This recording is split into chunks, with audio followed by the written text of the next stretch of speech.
வணக்கம், நான் தான் உங்கள் டி.கே. சங்கர்.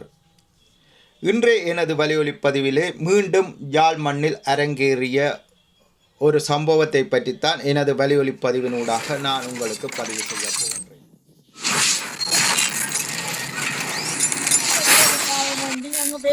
போய் ஆக்களை கொண்டு போறது அவருக்கு லைசன்ஸ் இல்ல. லைசன்ஸ் இல்லாம போலீஸுக்கு காசு கொடுத்துதான் அவர் டிரைவிங் செஞ்சவர். நேற்று கையில காசு இல்ல. காசு இருந்த போலீஸுக்கு காசு போய் அந்த வகையிலே பாதுகாப்பா அல்லது தமிழின வேட்டையா என்றுதான் எனக்கும் தோன்றுகின்றது. தமிழ் இளைஞர் ஒருவர் கேட்க நாதியற்று சுட்டு வீழ்த்தப்பட்ட விடயம் இது இன்றல்ல, இதற்கு முதலும் யாழ் மண்ணில் இடம்பெற்றிருந்தது. யாழ் ஊர்காவல்துறையில் 17 வயது சிறுவன் போலீசாரால் சுட்டு கொலை செய்யப்பட்ட விடயம் மீண்டும் அரங்கேறி உள்ளது.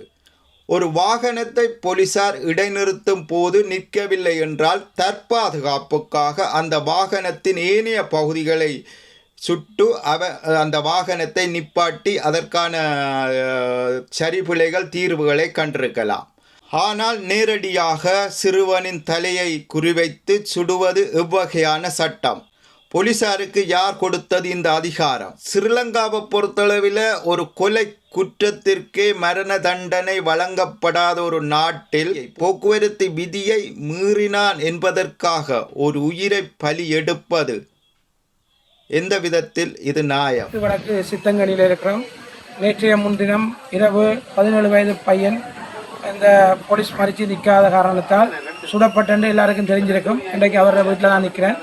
உண்மையாகவே ஒரு மரணம்தான் ஒரு தீர்வான்ல இந்த அரசு. உண்மையாகவே இந்த அரசு வந்த பிறகு இன்றைக்கு இந்த ஜனாதிபதி அவர்கள் கூடி இந்த ரோட்டுகளில் யாழ்ப்பாணத்தை தனியாக வந்தேன்னு சொல்லி நியூஸை பார்த்துருப்பீங்க.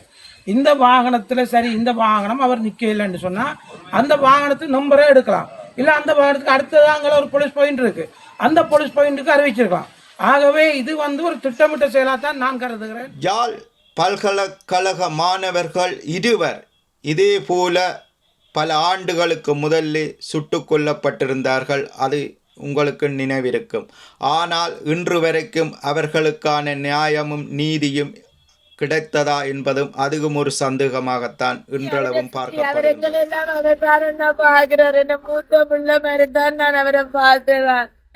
எனக்கு செத்தா கூட அவர் கொண்டு பிள்ளை என்ன சுத்தி சுத்தி என்ன நல்லா தானே நான் பார்த்தேன். இப்ப இந்த பிள்ளை எப்படி அநியாயமா கொண்டு இலங்கையில் இவ்வாறான சம்பவங்கள் நடந்த பின் தவறுகளுக்கு தீர்வு கண்டு காப்பாற்றும் நிதானம் ஏன் வடகிழக்கில் மட்டும் துப்பாக்கி முனையில் முடிகிறது? இது பயிற்சி இன்மையா அல்லது இனவாதமா? தமிழன் தானே சுட்டால் என்ன என்ற அலட்சியமா? தமிழன் தானே சுட்டால் என்ன என்ற அலட்சியம்? வறுமைப்பட்ட குடும்பம். அந்த உண்மையாகவே அந்த பையன் உழைச்சித்தான் அந்த குடும்பம் வாழுது. நான் இன்றைக்கு நேரடியாக போய் பார்த்ததில் இருக்கு. விமர்சனங்களை இப்போ இந்த முகநூலில் அதிகமான விமர்சனங்களை கண்டபடி எழுதுறீங்க. ஒரு தினம் உண்மையாகவே அதில் தீர விசாரணை செய்யாமல் எழுதக்கூடாது. உண்மையாக கயந்திரண்ணன் கூடி கலைச்சிருந்தார். உண்மையாக சாணகம் ஒரு சொப்பினில் கொண்டுறதாகவும் அந்த சொப்பின் பேக் கூடி எடுக்கப்பட்டிருக்கிறது. உண்மையாக ஒரு பிழையை செய்துவிட்டு அந்த பிழையை நிவர்த்தி செய்வதற்காக சந்தேகத்துக்கான பொருட்களை வச்சு உண்மையாகவே அவர்களை ஒரு சந்தேகவாளியாக்க வேண்டாம்.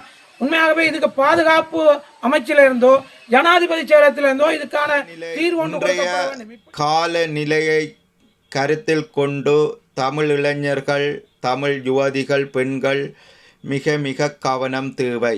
இன்று இவர், நாளை நீங்களாகவும் இருக்கலாம். வாகன ஓட்டுரிமை இல்லாமல் வாகனங்களை செலுத்துவதை தயவு செய்து தவிர்த்து கொள்ளுங்கள். தட்டி கேட்க யாருமற்ற இனம் இன்று நாங்கள். தட்டி கேட்க யாருமற்ற இனம் இன்று நாங்கள். நான் இந்த சிறுவனுக்கு நியாயம் கேட்கிறேன் என்று நினைக்கக்கூடாது. இந்த சிறுவனிடமும் தவறுகள் இருக்கலாம். அதற்கு இதுதான் தீர்வென்று சட்டங்களை கையில் எடுக்கக்கூடாது. குற்றம் செய்தவர்கள் தண்டிக்கப்பட வேண்டும் என்பதில் எனக்கும் மாற்று கருத்து இல்லை. ஆனால் ஒரு உயிரை பலியெடுப்பது என்பதுதான் என்னாலும் ஏற்றுக்கொள்ள முடியாது. வலை ஒளியை பார்க்கிற உறவுகள், சில வேளை நீங்களும் சிந்திக்கலாம். நிறுத்தச் சொன்னால் நிறுத்த வேண்டியதானே. போதையின் அடிமை, கள்ளமாடு பிடிப்பவன், காவலாளி என வசபாடி கொண்டு கடந்து போகலாம். ஆனால் ஒரு நாள் தெருவில் உனக்கும் இதே நிலை வரும்போது இன்னொருவன் உன்மீது வசைபாடி கடந்து போவான் என்பதையும் கவனத்தில் எடுத்துக்கொள். எனது வலையொலியை இத்துடன் நிறைவு செய்து கொண்டு மீண்டும் இன்னும் ஒரு வலையொலி பதிவினூடாக நான் உங்களை சந்திப்பதில் பெருமகிழ்ச்சி அடைகிறேன். எனது வலையொலி பதிவுகள் உங்களுக்கு பிடித்திருந்தால் பெல் பட்டனை அமர்த்தி பகிர்ந்து இதற்கான ஆதரவையும் தருவீர்கள் என்ற நம்பிக்கையுடன் மீண்டும் உங்களை நான் சந்திக்கிறேன். எனது வலையொலி பற்றிய கருத்துக்களையும் உங்களிடமிருந்து எதிர்பார்க்கின்றேன். நன்றி, வணக்கம்.